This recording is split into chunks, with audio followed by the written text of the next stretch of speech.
Hello guys and girls, it's the DuchAss of Monty Shit Show. I hope you're all doing really well today, wherever you are around the world. A big hi and hello to everyone on the channel, especially any new subscribers that have sneaked in over the past few days while I've been away. Please do remember to like and share these videos, as it really does help for the channel to be seen by more people. And please subscribe if you haven't already. So, it's Tuesday the 6th of September, and we all know what Tuesday is. Yes, episode 3 of Rachel's All About Me, Myself and I, and occasionally other people too, podcast drop today. And yet again, I've listened to it so you don't have to. You're welcome. So I'm not going to delve into absolutely everything that was said. I'm very much going for an 1, 2, miss a few, 99, 100 style on this one, as I have my own personal story to add to this a bit later. But let's get the obvious critique out of the way. And yet again, it's full of the syrupy, sickly sweet, giggly girly, cringeworthy, sycophantic, self-indulgent, virtue-signalling baloney that we've all come to expect from Rachel, entwined with a couple of unintentionally hilarious moments, including one where she got a bit snarky and insisted that Harry was lucky that she chose him rather than the other way round. And when the special guest was talking about the great relationship she had with her dad growing up, I noticed that Rachel stayed very quiet. So the 47-minute snooze fest starts off rather too predictably way back in the early 90s, when Rachel was 14 and in Immaculate Heart Catholic High School. She'd been set an assignment from her religious teacher to plan a wedding. She went all out, buying bridal magazines, and planned her wedding to be next to a Swan Lake in Bel Air with a strapless, poofy dress and the cake made exclusively by Hanson's Bakery. She then tries to fool the listeners into thinking that her actual wedding was somewhat different. I'm assuming she means her most recent wedding to Ginger Pubes. It's hard to keep track these days, isn't it? Yeah, so the royal wedding, spectacle, that cost £32 million of our taxpayers' money, and took place in St George's Chapel in the grounds of Windsor Castle. But that ceremony was merely a formality, as they'd secretly married 3 days earlier. Except they didn't. Anyway, no love.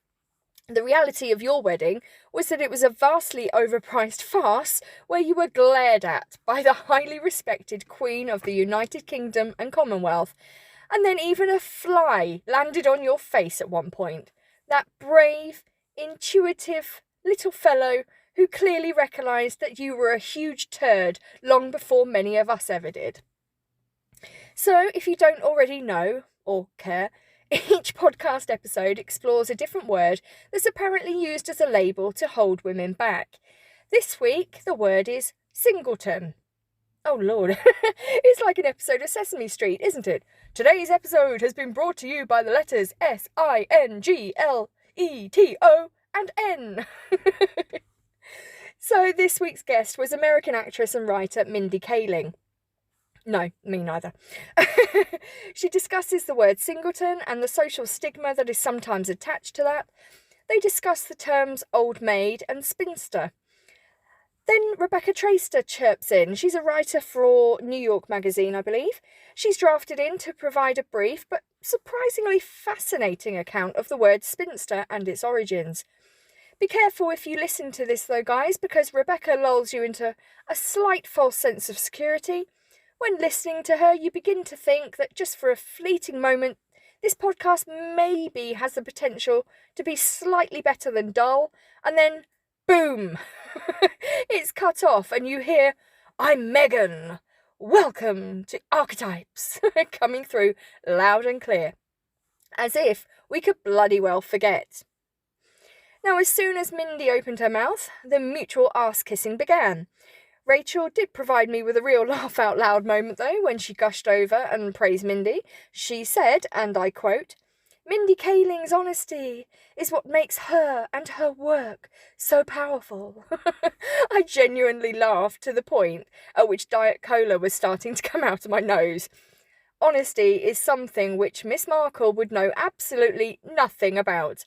Her very shaky and economical relationship with the truth doesn't make her powerful, but what it does do is make her a laughing stock on the world stage. As we've all come to expect, Rachel barely lets Mindy get through her first sentence without uttering, "Oh, me too."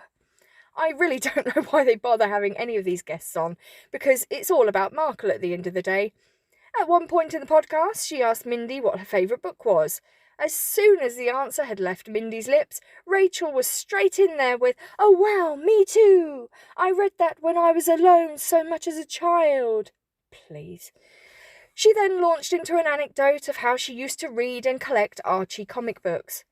Not more than 20 seconds later, she starts reminiscing to when she was 2 and her parents split up, and how she always wanted that cookie-cutter life and wanted nothing more than to fit in.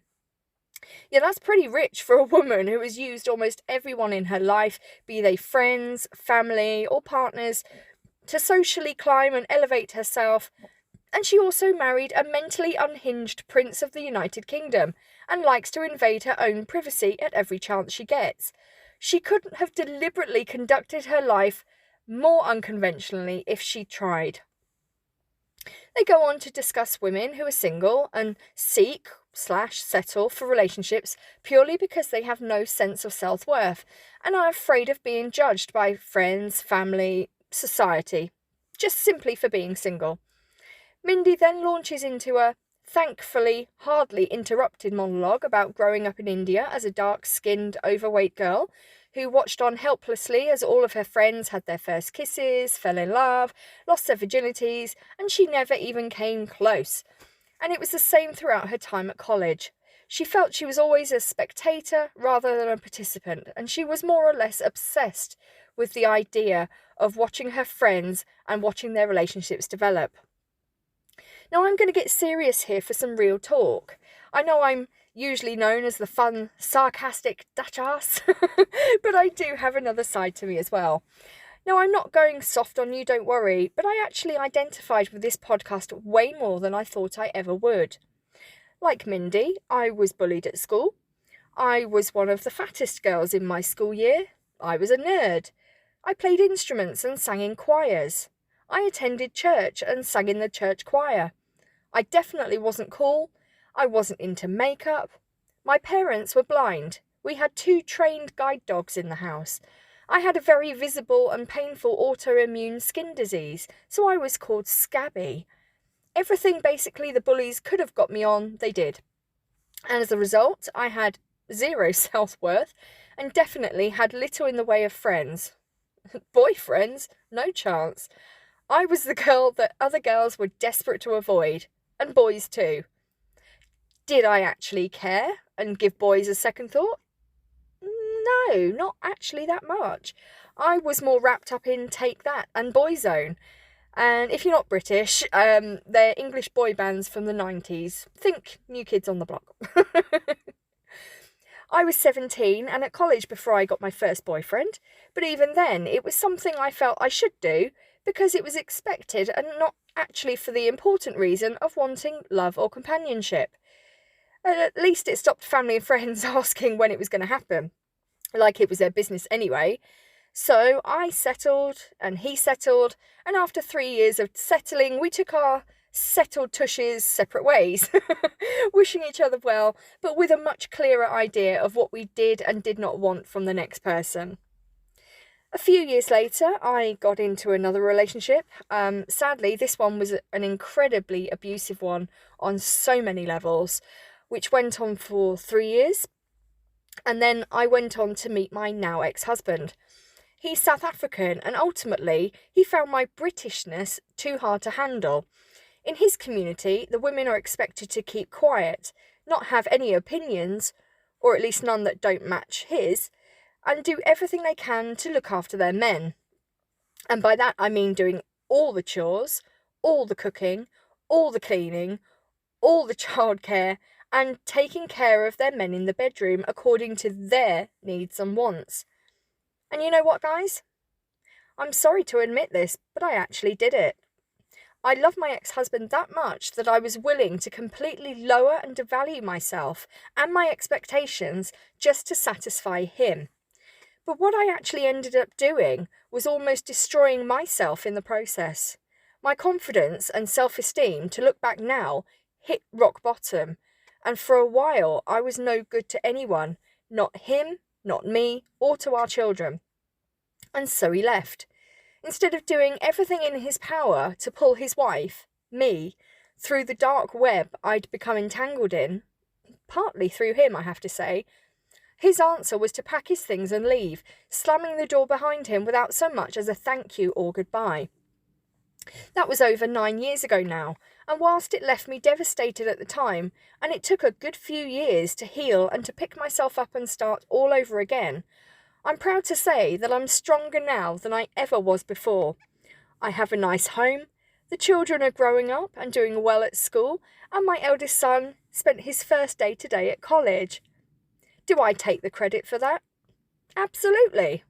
Probably not as much as I should. I'm good at DIY now. I can do basic car maintenance, budgeting, paying bills, and gardening when my arthritis allows. And next week I'll be starting college myself, to do something for myself, something that my ex-husband never allowed me to do. I've done all that. Me, myself, and I. Do I need a man? Heck no. Don't get me wrong, I've been on the odd date here and there, and there have been a couple of guys over the past 9 years that I've thought possibly could have become more than friends, but for one reason or another, it didn't happen. And that's okay. They just weren't the right fit. No one in my family or friend circle is judging me. No one pities me for being on my own. Well, not many. Nobody, to my knowledge, nicknames me Bridget Jones either.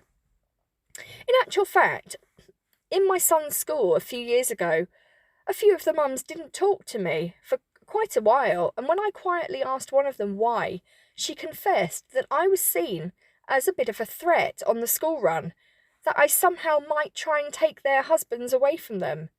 I mean, seriously. All right, Dolly Parton, calm your tits.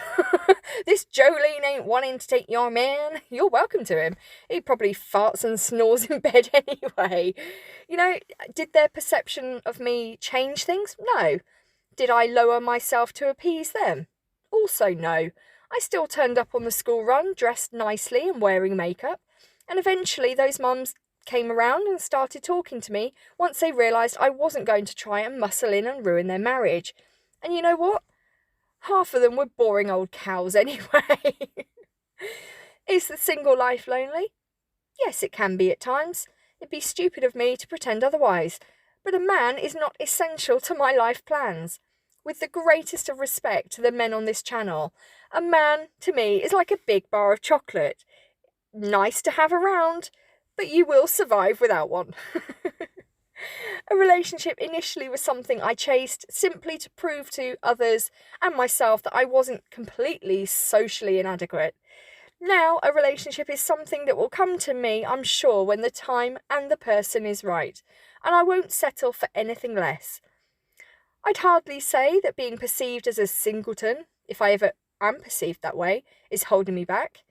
If anything, I'm just getting started. Watch out, world, here I come. A few men have approached me with various offers over the years, but for one reason or another it just hasn't been the right time, or it's been the wrong person, and I'm happy to wait. In fact, I'm not even waiting. I'm bulldozing and wrecking balling my way through life, just taking each day as it comes, and not waiting for anyone to validate me or complete me. I am enough as I am, and I am enough right now. I always have been. I just haven't always seen it. I'm proud I haven't given in and settled with anyone just because I could. If it happens, it happens. I'm happy enough. I have wonderful children. But my focus and my priority right now is, and always has been, on my children, and giving them the time, the care, the love, and the stability that they need. There's still plenty of time for me further down the road to find someone. Interestingly enough, the same cannot be said of my ex-husband.